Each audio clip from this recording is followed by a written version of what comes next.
En ce moment. Nos soldats sont présents toujours en Afghanistan, des soldats entre autres du 22e régiment de Valcartier. Notre aviation est en Libye, en ce moment, faut-il le rappeler. Donc, c'est important. Et on va commencer la discussion avec une question qui nous vient de Normand Gravel. Il est, lui, de Rivière-Rouge. Pouvez-vous m'expliquer pourquoi un pays de 30 millions d'habitants, comme le Canada, doit avoir une armée offensive avec des avions et des bateaux de plusieurs milliards de dollars? Est-ce qu'on ne serait pas mieux vu dans le monde si notre armée avait pour but de maintenir la paix et d'intervenir lors de catastrophes naturelles? Alors, pour quelques minutes, c'est un débat entre M. Layton et M. Ignatieff. La parole est à vous rapidement, M. Layton, si vous permettez. Mais il a précisé les priorités du NPD, M. Gravel, et j'apprécie ça.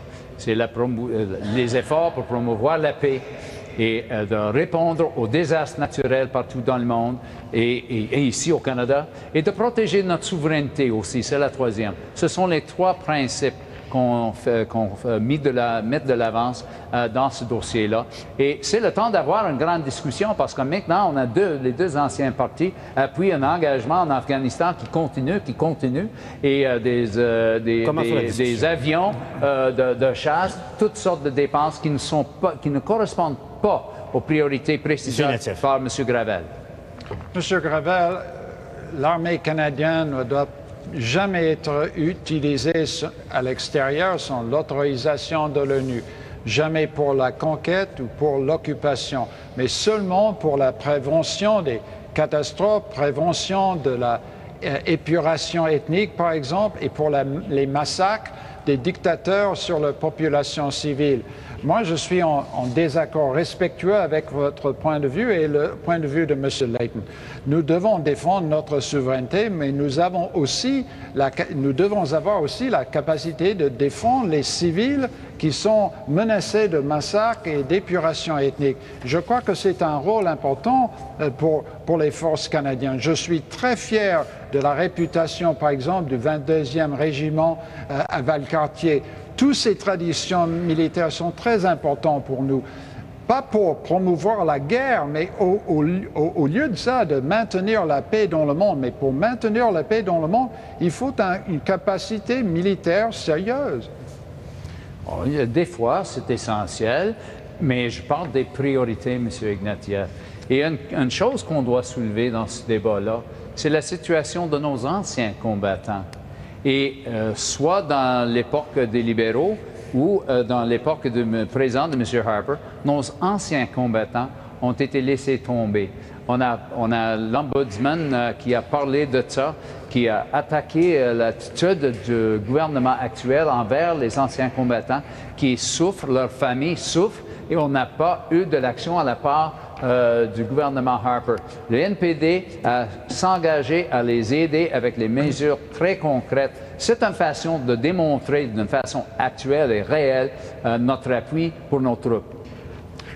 J'aimerais dire sur les anciens combattants, sur les vétérans, nous avons pris l'engagement formel que si vous avez fait du service militaire pour le Canada, nous allons payer tous vos frais de scolarité en éducation postsecondaire quand vous retournez. C'est un engagement essentiel, je crois, pour honorer le sacrifice de nos anciens combattants, de nos vétérans. C'est un signe de respect pour le travail qu'ils font pour le Canada. Mais, M. Ignatieff, comment est-ce qu'on peut faire confiance dans vos promesses que vous faites dans les campagnes électorales?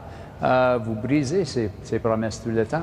Vous avez appuyé le gouvernement Harper avec les réductions d'impôts, mais maintenant vous parlez contre quelque chose que vous avez appuyé avec la prolongation de la mission en Afghanistan. Vous l'avez appuyé une centaine de fois dans les motions de confiance à la Chambre des communes.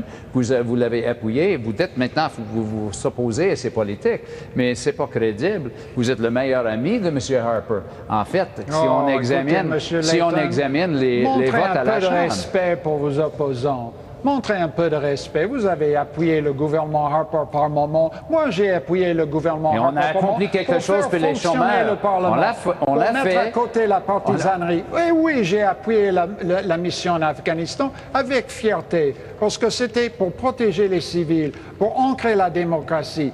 La mission de combat s'achève. Je suis heureux parce que je veux que nos militaires rentrent sains et saufs. Mais nous avons une mission de préparation de l'armée afghane afin que les Afghans puissent se défendre. Monsieur Layton, il faut être cohérent dans la politique étrangère. Est-ce que ce n'est pas vrai que vous avez appuyé le gouvernement Harper plus de 100 fois dans les motions de confiance pendant les dernières 2 ans? Il est en pouvoir à cause de vous.